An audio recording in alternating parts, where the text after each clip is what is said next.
Si realmente deseas gobernar un país, nunca debes rehuir ningún sacrificio que le pedirías a tus soldados. Con estas palabras, Ibrahim Traoré, a la mañana siguiente, se disfrazaría y se uniría personalmente a la incursión en el campamento terrorista más peligroso de Burkina Faso, la sala de situaciones, en el nivel subterráneo del Palacio Presidencial en Ouagadougou. Se quedó en silencio mientras Ibrahim Traoré estudiaba las imágenes satelitales extendidas ante él. El presidente de Burkina Faso, aún en sus 30 y tantos años, tenía una concentración intensa, propia de alguien que ha pasado la mayor parte de su vida adulta en operaciones militares. ¿Cuántos civiles están siendo retenidos? Prigan. Sin levantar la vista de las imágenes, el general Boudrego aclaró su garganta. Al menos 40. Señor presidente, en su mayoría mujeres y niños de los pueblos de Soljan y Tadarat. La inteligencia sugiere que los están usando como escudos humanos en el campamento terrorista. Se encontraba en una zona remota del norte de Burkina Faso, cerca de la frontera con Mali. Durante años, había sido un punto de partida para ataques a pueblos, puestos militares y operaciones mineras. 3 intentos previos de neutralizarlo habían fracasado, resultando en significativas bajas militares y sin una victoria decisiva. El ministro de Defensa, Kabori, habló a continuación. El campamento está bien defendido, señor. Tienen armas pesadas, probablemente suministradas por los remanentes del arsenal de Libia. Hay vigías posicionados en las crestas circundantes y múltiples rutas de escape. Traoré asintió lentamente. Su expresión no revelaba nada de sus pensamientos. ¿Los rehenes están aquí?, señaló hacia un grupo de estructuras en el borde noroeste del campamento.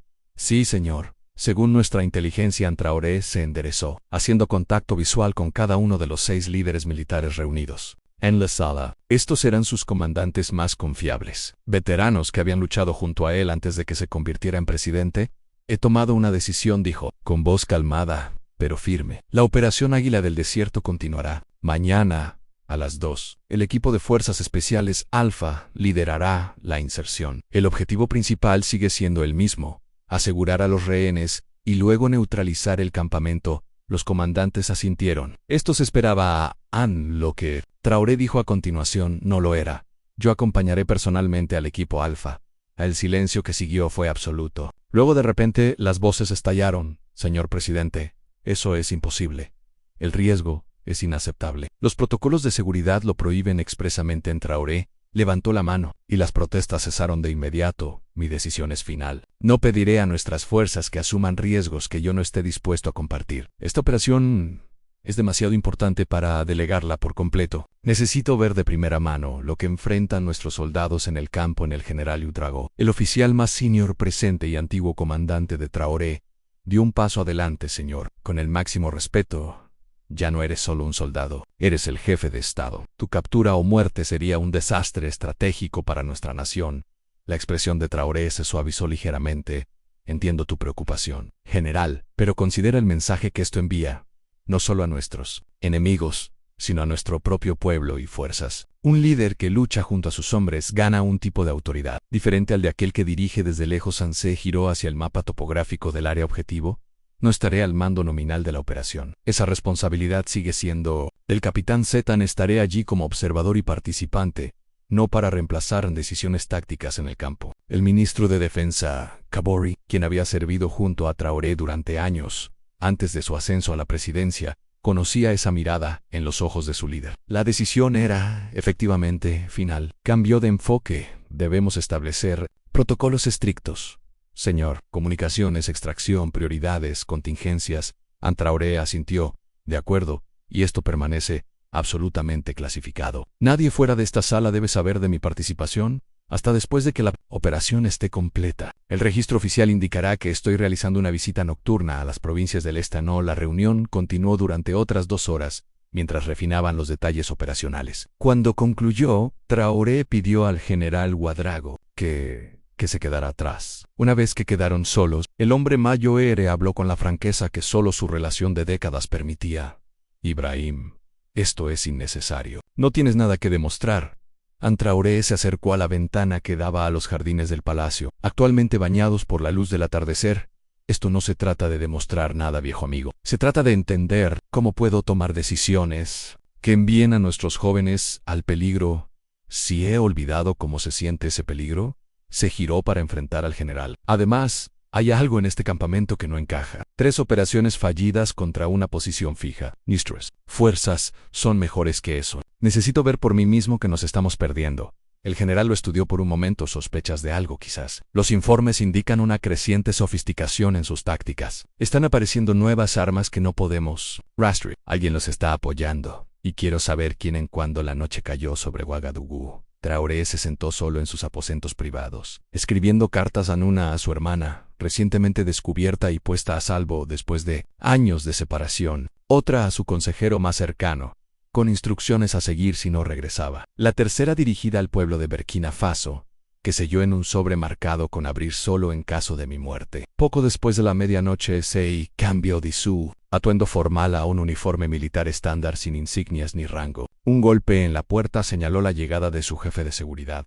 El transporte está listo, señor presidente. El equipo Alfa se está preparando en la zona de preparación. Gracias, Kabori. Recuerda, absoluto secreto. Que nadie sepa que estoy en mis aposentos y no seré molestado hasta la mañana. El viaje hacia la base militar del norte se realizó en un vehículo discreto, con ventanas oscuras, sin comitiva presidencial, sin protocolos formales. Al llegar, Traoré fue escoltado inmediatamente a un hangar seguro, donde 24 miembros del equipo de Fuerzas Especiales Alfa realizaban los últimos chequeos de equipo. El capitán Z, el comandante del equipo, se acercó y ofreció un saludo firme. Señor presidente, aunque respeto su decisión, debo manifestar formalmente mi objeción a su participación en esta misión. Traoré devolvió el saludo. Objeción registrada, capitán. Ahora infórmame sobre el plan de aproximación final para la próxima hora. Se integró en los preparativos del equipo, aunque habían pasado algunos años desde sus días de combate activo. La memoria muscular de Traoré regresó rápidamente mientras revisaba su equipo,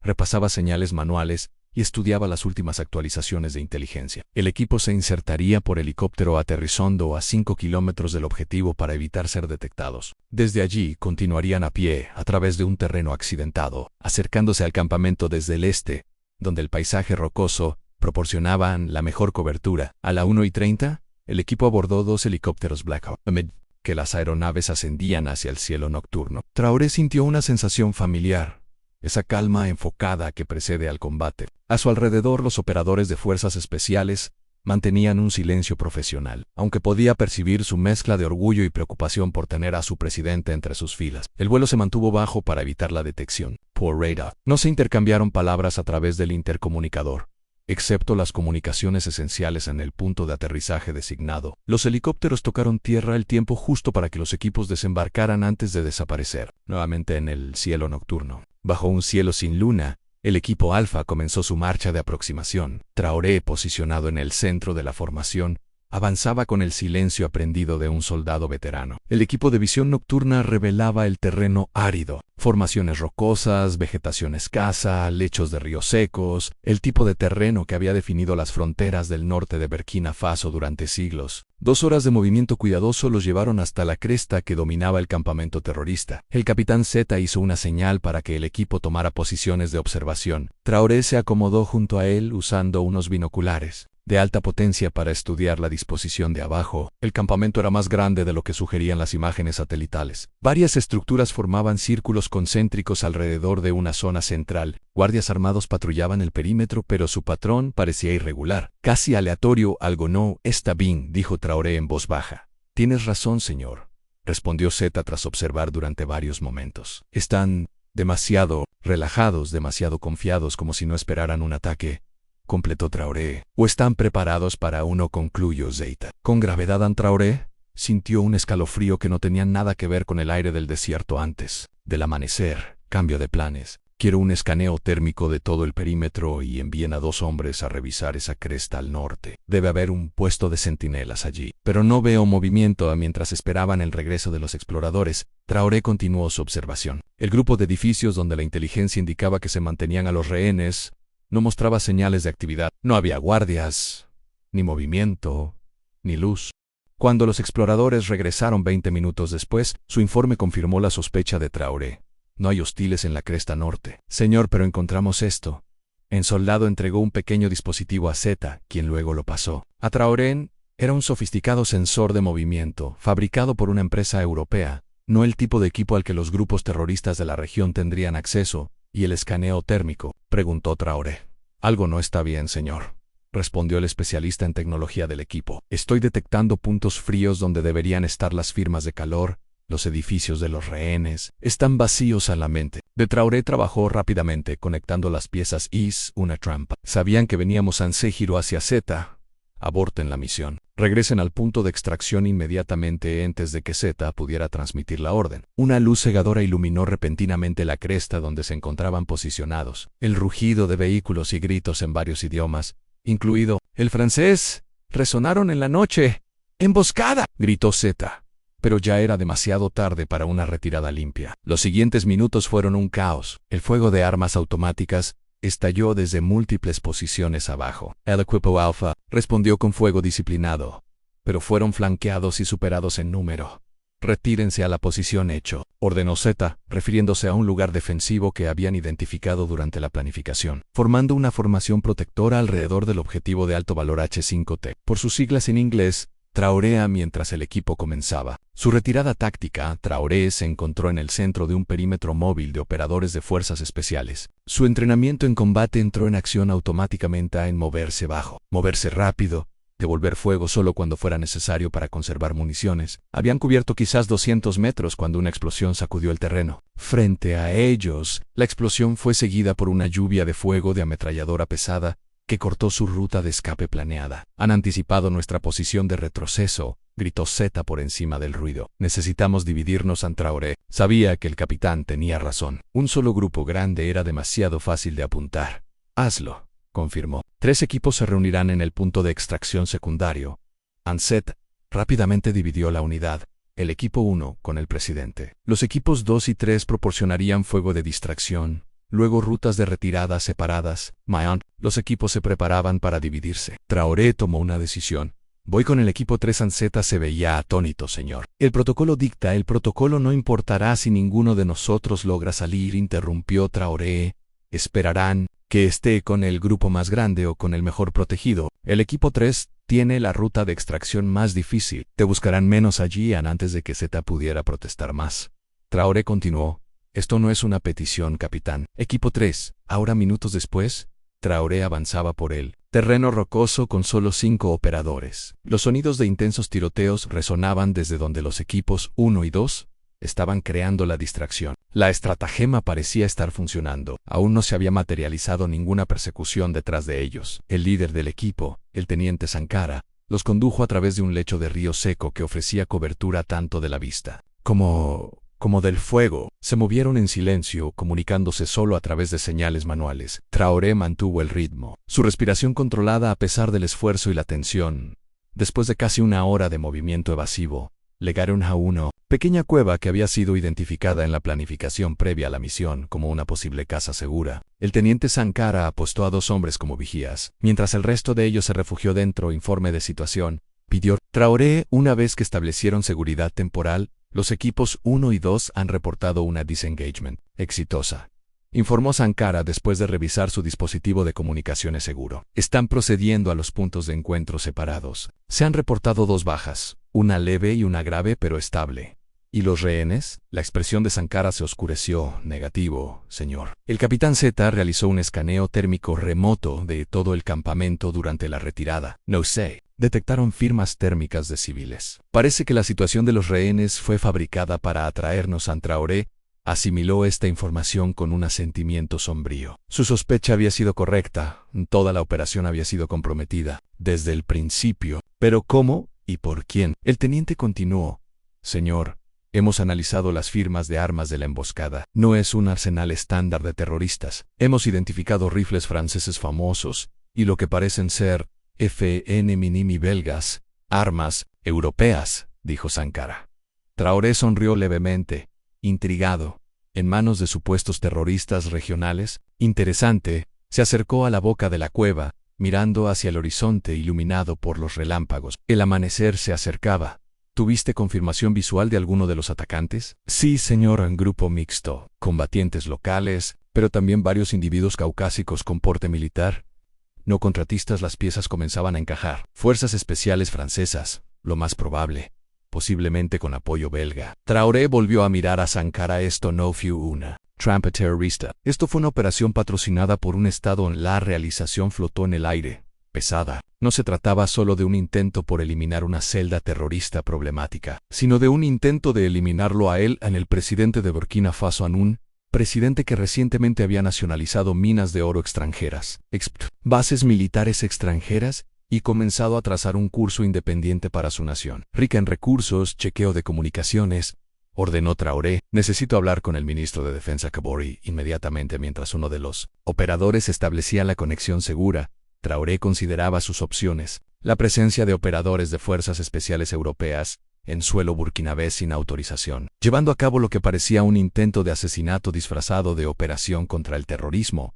Era un acto de guerra. Sin embargo, un enfrentamiento directo con las antiguas potencias coloniales no era una batalla que Burkina Faso pudiera ganar por medios convencionales. Esto requeriría un enfoque diferente.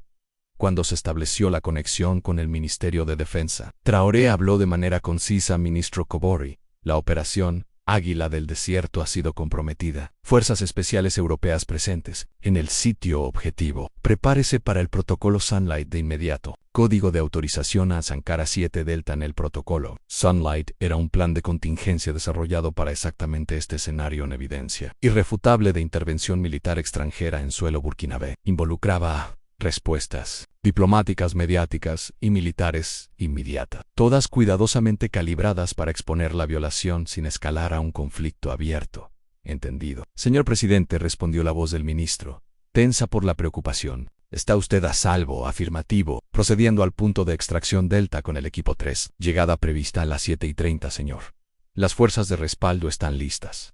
¿Debemos desplegar? Traoré consideró la situación. Negativo. El enfrentamiento ha terminado. Se han retirado. Esta fue una operación dirigida. Tras finalizar la comunicación, Traoré se dirigió al equipo. Nos movemos en 10 minutos. Nuevos parámetros de la misión: recolectar evidencia. Quiero casquillos de balas, equipos, cualquier cosa que los atacantes hayan dejado atrás. La documentación ahora es tan importante como la extracción. Mientras se preparaban para salir, el teniente Sankara se acercó a él. Señor, permiso para hablar libremente. Siempre, teniente. Lo que hizo esta noche, el hecho de que viniera en este mes, fue lo más valiente o lo más imprudente que he visto hacer a un comandante.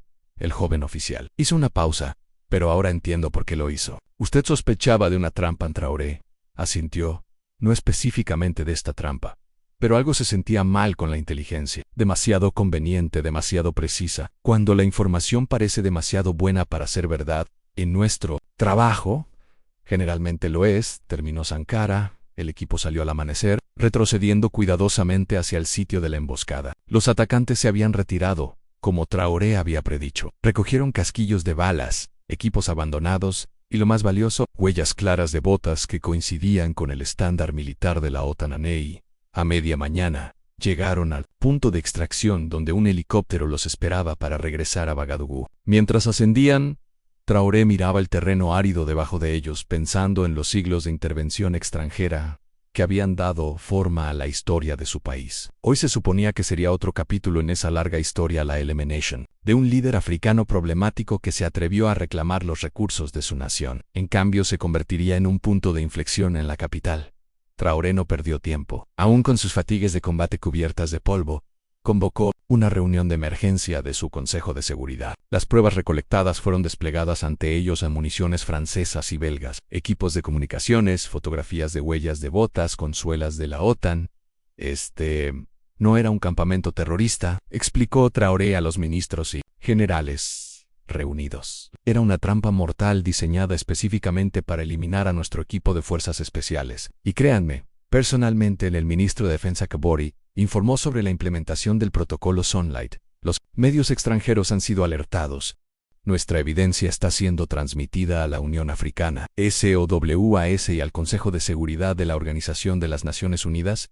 El embajador francés ha sido convocado para explicar las acciones de su gobierno. ¿Y el anuncio público?, preguntó Traoré. Preparado. ¿Cómo se indicó, señor? Esperando su aprobación para transmitirlo. Traoré asintió. Prográmelo para las 6 de la tarde, en horario de máxima audiencia. Quiero que cada ciudadano de Burkina Faso entienda exactamente lo que ocurrió hoy a esa noche. Aún con el polvo y la fatiga del combate, Ibrahim Traoré se dirigió a su nación. No estaba detrás de un escritorio con vestimenta formal. sino en sus fatigues militares. La realidad de su misión nocturna evidente en cada aspecto de su apariencia, pueblo de Burkina Faso, comenzó. Su voz firme a pesar de su agotamiento. Anoche me uní a nuestras fuerzas especiales en lo que creíamos que era una misión para rescatar rehenes de un campamento terrorista. Lo que descubrimos en su lugar fue una trampa cuidadosamente tendida, no por terroristas, sino por fuerzas especiales extranjeras operando ilegalmente en nuestro suelo. Sostuvo uno de los casquillos de bala, recuperados del sitio de la emboscada. Esta es una munición de 5.56 milímetros fabricada en Bélgica, disparada desde un arma que nuestros grupos terroristas regionales no poseen. Recogimos docenas de ellas, junto con otras pruebas que demuestran de manera definitiva la presencia militar europea en este supuesto sitio terrorista. La cámara se alejó para mostrar una mesa cubierta con la evidencia recolectada meticulosamente. Organizada, déjenme ser absolutamente claros, continuó Traoré, su voz adquiriendo un tono de ira controlada. Esto fue un intento de asesinato disfrazado de operación contra el terrorismo. El objetivo no era solo su presidente, sino la soberanía de Burkina Faso misma. Se hizo una pausa, dejando que la gravedad de sus palabras calara. Desde que nuestro gobierno recuperó nuestras minas de oro del control extranjero, desde que comenzamos a trazar un curso independiente para los recursos de nuestra nación, ciertos poderes nos han visto como una amenaza para su continua explotación de la riqueza africana. Anoche intentaron resolver este problema de forma permanente en imágenes. Aparecieron en una pantalla detrás de él, fotos satelitales mostrando el campamento, antes y después. Evidencia de equipo sofisticado, inconsistente con las capacidades terroristas. Mapas que indicaban la ubicación estratégica de las fuerzas de emboscada, fracasaron, dijo Traoré simplemente. Al fracassar se han expuesto. Hoy hemos presentado protestas formales ante las Naciones Unidas, hemos presentado nuestra evidencia a la Unión Africana, y lo más importante, estamos compartiendo la verdad con ustedes. El pueblo de Burkina Faso se inclinó ligeramente hacia adelante, su mirada intensificándose a esos poderes extranjeros que creen que aún pueden determinar el liderazgo africano a través de asesinatos e intervenciones. Les digo esto: esos días han terminado. Los recursos de Burkina Faso pertenecen al pueblo de Burkina Faso. A nuestra soberanía no es negociable. Nuestro derecho a la autodeterminación no está sujeto a su aprobación. El discurso continuó durante otros 15 minutos, mientras Traoré detalló las medidas diplomáticas, económicas y de seguridad que se estaban implementando en respuesta a los eventos de la noche anterior. Cuando concluyó, hizo algo sin precedentes. Abrió las puertas del palacio y salió a encontrarse con las multitudes que se habían reunido espontáneamente. Miles de ciudadanos habían llegado, atraídos por la extraordinaria transmisión, mientras Traoré se movía entre ellos, aún con sus fatigues de combate. El mensaje era claro. Este era un líder que luchaba junto a su pueblo, que arriesgaba lo que ellos arriesgaban, que no pediría sacrificios que él mismo no estuviera dispuesto a hacer en los días que siguieron. La respuesta internacional se desarrolló según líneas previsibles. El gobierno francés negó cualquier implicación, sugiriendo que la evidencia había sido fabricada. Los medios de comunicación occidentales cuestionaron el relato de Traoré utilizando términos como supuesto, y afirmó, para sembrar dudas. Pero dentro de África la reacción fue diferente. Los líderes de países vecinos como Mali, Níger y Chad expresaron solidaridad. Algunos revelaron experiencias similares con intervenciones extranjeras. Un movimiento comenzó a cohesionarse en torno a una idea simple, pero poderosa. A los recursos africanos deben beneficiar primero y ante todo al pueblo africano. En una semana después de la fallida operación, Ibrahim Traoré se encontraba en el aeropuerto internacional de Ouagadougou, dando la bienvenida a los presidentes de Mali, Níger y Chad. Era una cumbre sin precedentes convocada a última hora con un solo tema en la agenda, la formación de una alianza por la soberanía de los recursos del Sahel. Lo que intentaron acabar con balas, lo han fortalecido con su fracaso, les dijo Traoré a sus compañeros líderes, mientras se reunían en el Palacio Presidencial. Pensaron que eliminando a un hombre, podrían revertir el curso de la historia. No entendieron que lo que representamos ya no se trata de individuos, se trata de un continente que despierta a su propio poder. La alianza que formaron ese día cambiaría la política regional durante las décadas siguientes, operaciones de seguridad conjuntas, políticas coordinadas de gestión de recursos, posiciones negociadoras unificadas con inversionistas extranjeros, todo diseñado para garantizar que la riqueza bajo el suelo africano finalmente beneficiara al pueblo africano. Parra Ibrahim Traoré. La noche que pasó en combate junto a sus fuerzas especiales casi le cuesta la vida, pero le dio algo invaluable a cambio en la autoridad moral para liderar, no solo un gobierno, sino un movimiento. 6 meses después, la producción en las minas de oro de Burkina Faso había alcanzado niveles récord bajo la gestión nacional. Los ingresos ahora fluían directamente al tesoro burkinabé, en lugar de a los accionistas extranjeros. Guay financiaban nuevas escuelas, hospitales y proyectos de infraestructura en todo el país, aun cuando un periodista le preguntó si lamentaba su decisión de unirse personalmente a la fallida incursión. Sabiendo ahora que había sido una trampa, la respuesta de Traoré fue característicamente directa. Lamento el peligro que enfrentaron los valientes soldados que estuvieron conmigo esa noche. Lamento que las potencias extranjeras sigan creyendo que tienen el derecho de determinar el liderazgo africano mediante la violencia. Pero no lamento haber estado allí. Joe Misman hizo una pausa y luego añadió: un verdadero líder no pide a los demás que tomen riesgos que él mismo teme enfrentar. Esa noche nos enseñó a todos nosotros, a mis soldados, a nuestro pueblo y a aquellos que intentan controlarnos desde el extranjero, exactamente qué tipo de liderazgo ha elegido Burkina Faso en la incursión que había sido diseñada para terminar con Traoré. La revolución, en cambio, la había consolidado, transformando una política nacional en un movimiento regional. La trampa no había atrapado a su presa prevista, sino a aquellos que la habían tendido, exponiendo sus métodos y motivaciones a la dura luz del escrutinio internacional. En los palacios presidenciales y las salas de juntas corporativas de toda Europa, una nueva realidad se reconocía a regañadientes. En África estaba cambiando. Los antiguos métodos de control estaban fracasando. Líderes como Ibrahim Traoré, dispuestos a arriesgar sus vidas por sus principios, no podían ser intimidados ni eliminados tan fácilmente como sus predecesores en la noche de la incursión. Se conoció en Burkina Faso simplemente como la Marcha del Presidente, la noche en que su líder caminó hacia el peligro junto a soldados comunes y regresó con su vida y una poderosa verdad. Aquellos que gobernaban a través del miedo ahora tenían razones para temer. Para Traoré, la lección también fue clara. El camino hacia la verdadera independencia sería peligroso, quizás incluso mortal. Los intereses extranjeros no cederían sus privilegios sin luchar, pero ¿cómo había descubierto en la oscuridad de esa emboscada? Cuando la causa era justa, incluso las trampas más cuidadosamente tendidas podían convertirse en oportunidades en la guerra. Por la soberanía de los recursos apenas había comenzado, pero al menos ahora se luchaba a la vista de todos.